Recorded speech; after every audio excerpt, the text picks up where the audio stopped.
Hey guys, Goodguydan here. Tonight I'm going to start building the BTF full Saber for the MG Quanta.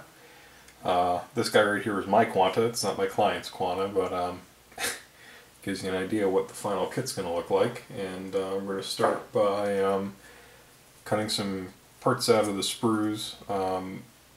Typically when I'm building a kit that I've built before, or a simple one, I just cut everything out of the sprues and then assemble it after the fact. I don't really go by the directions. So, one of my big complaints with this kit is that the clear green plastic is very, very hard and brittle. You can hear it when I cut into the sprue. And the concern with that is that you might crack the plastic and take too much out of it, and with clear plastic particularly you really can't touch it up with putty because it's clear. So I'm going to show you what I do to clean up these clear pieces. You can do it a couple different ways. I'm going to show you the way that I've been using on this kit so far. That's by using a really high grit file.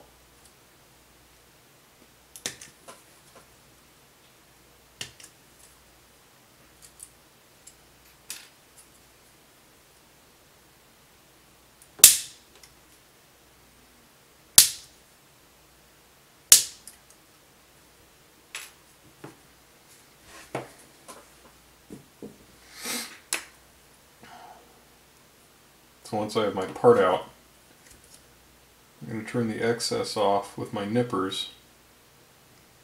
At the same time, I don't want to cut into the plastic with a part, and it doesn't look like I'm going to be able to do that very successfully.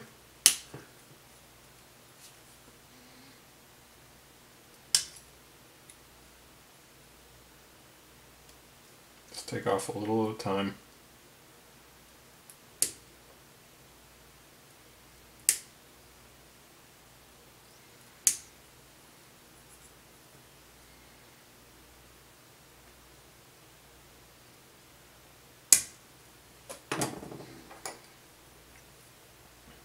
You can see the nubs left over on the plastic down here.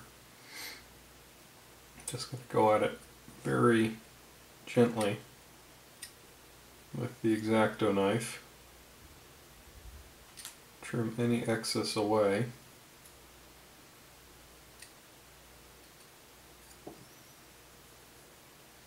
You can see there is kind of an ugly stress mark on the edge there, and that's unavoidable to a degree, but with some polish you can usually get them out.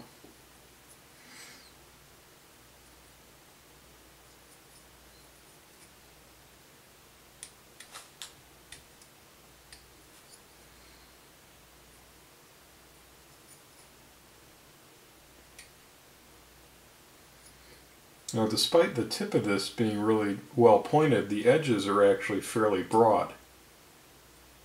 So, conceivably you could, with enough patience, go through and sand the edges down to more of a point.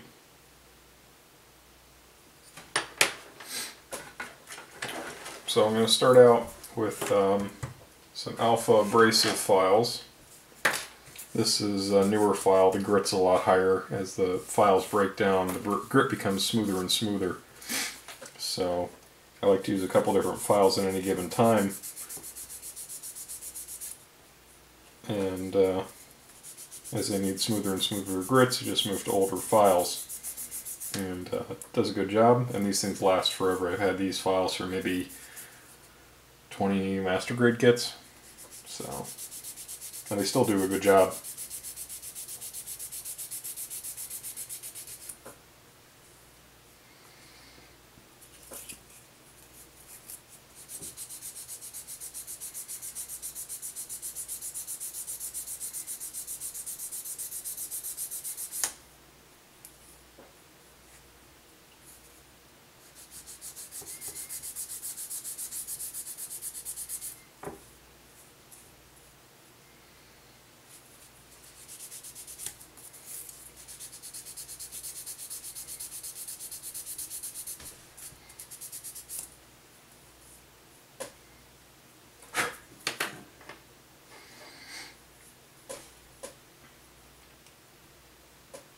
miss these ones at the end.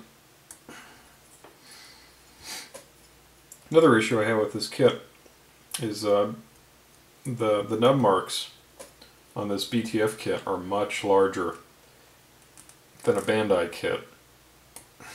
And I get the feeling it's because whoever manufactures these kits doesn't have the same plastic molding injection technology that Bandai has, so they're just not quite as precise.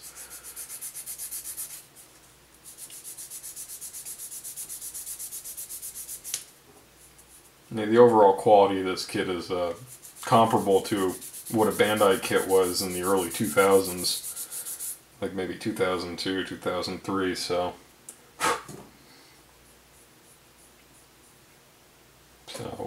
I have a really opaque finish right now because of all the really fine scratches left over from sanding with this file. And this is a really high grit file. I think this is either 12,000 or 15,000 grit. So it's not going to take a whole lot of material off, but given enough time, you can really polish these clear parts back up to a gloss. The other alternative, and I have a tutorial on my blog, is to use clear acrylic like a Future Floor Shine and just kind of dunk the parts in it and then allow them to dry on paper toweling to wick away the excess, and the Future Floor will fill in any of those little micro scratches.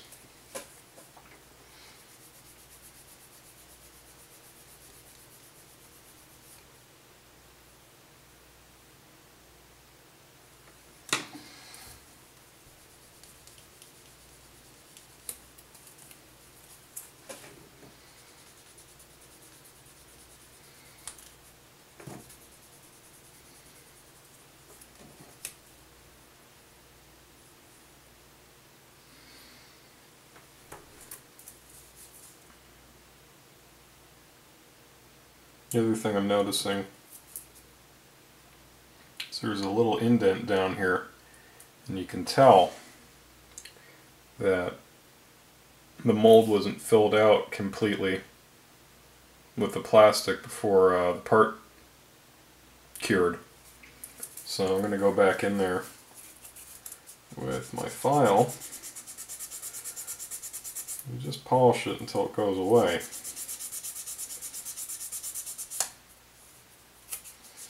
And this occurs even on Bandai kits. If you hear people talking about a sink mark, this is a sink mark. Although on Bandai kits, typically they're not this bad.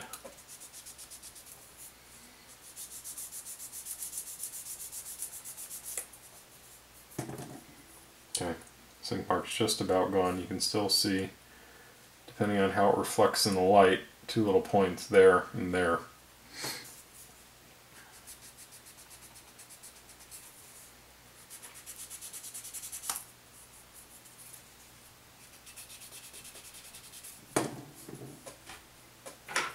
And this is another high grit file.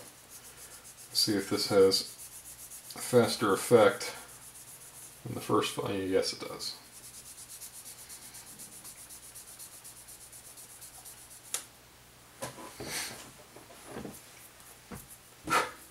Now this is definitely bringing back some of the clarity of the clear piece, but it looks like I'm going to have to go ahead and give this the Future Floor method to completely bring back the clarity of the clear part. But the nub has been removed, and a lot of the stress mark has been polished off, so it's nearly invisible. And once the Future gets in there, it might fill it in enough where you might not notice it at all. So that's one way of doing the clear edges.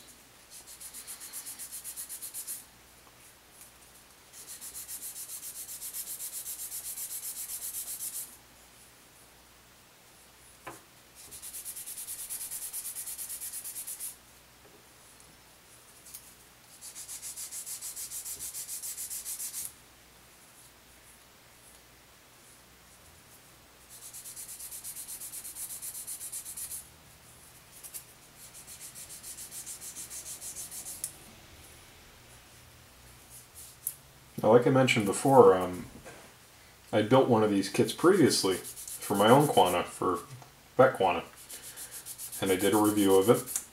And basically, the synopsis of my review was, you know, it looks good. It's not a great kit, but the big issue is that this kit is not really designed well to be held by the Quanta. The handle of the sword, this chunk right here, doesn't really fit in the hand, and the part's so heavy that unless you plan on modifying a hand, or you know, maybe buying another one or stealing one off of an MG00 riser, because that has static hands and this has 3-finger trigger finger split hands, you're really not going to be able to get the kit to hold it. So it just kind of sits there on the shoulder, and it's a nice counterbalance to the sword bits, because until you paint or modify this kit, what you'll find is that this is so heavy the kit will be weighed down and always be at an angle. So other than using it as a counterweight, we're just displaying it with the sword on the shoulder. There's really not much you can do with it. So, but this is a commission kit, so that's what the client wanted. And, you know, agreeably, sword looks cool enough. But personally, I just don't think it's, you know, worth the $30–40 you might spend to acquire and have this kit shipped over from China or Hong Kong. It would be nice if Bandai put out a kit, like an add-on kit, limited edition thing through their online shop or something.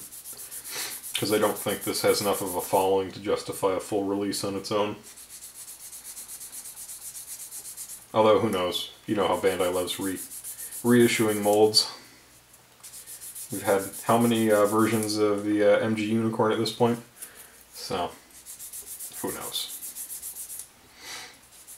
Speaking of which, online shops and reissuing old molds, the MG Exia R2 was recently announced, well, recently as in a couple weeks back, and I pre-ordered one, so that's going to be something coming up on the channel. Do an unbox of that. The MG Exia is one of my favorite kits, so I'll do a let's build of that design and give you something to look forward to. Should be interesting, and it's really not all that different than the regular MG. Just slightly different design to some of the extremities, and the new sword and hips are a little bit different, but I don't think it's going to be all that different. So I always wanted to finish my sets in the series, and I don't think I've had a whole lot of time to work on that. I still have MG00 that's in my closet that I want to finish, and I'd like to go back and do the XER1 again. This is a really heavy duty file, this blue one here, just to get the little end piece cleaned up quickly and give it a quick sand. This part down here should not be visible on the finished design, so I'm not too concerned how it looks.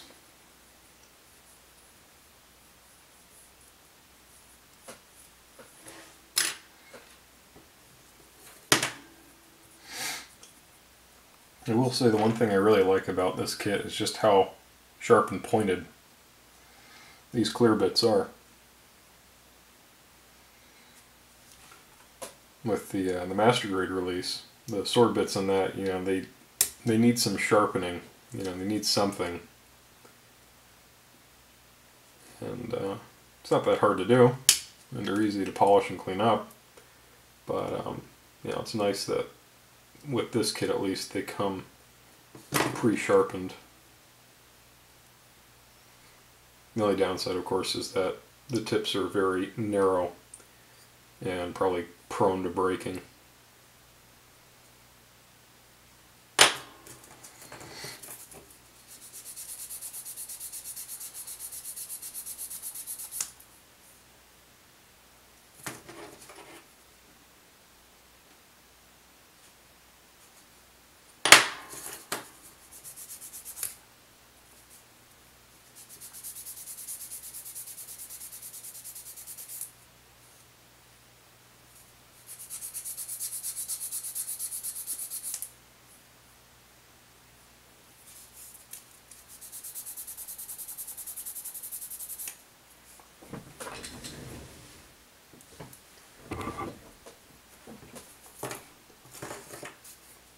Alright guys, this video is getting to be about 20 minutes long. So I'm going to cut it about here.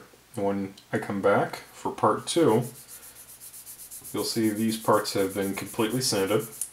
And I'm going to show you the future floor method for cleaning up these little micro scratches left over from sanding. So it's a good technique. I've already done a tutorial on my blog, which there will be a link in the description. But you know, perhaps by doing a video tutorial it'll reach more people, or it'll be a little bit easier to understand. So until then guys, this is Goodguydan signing off.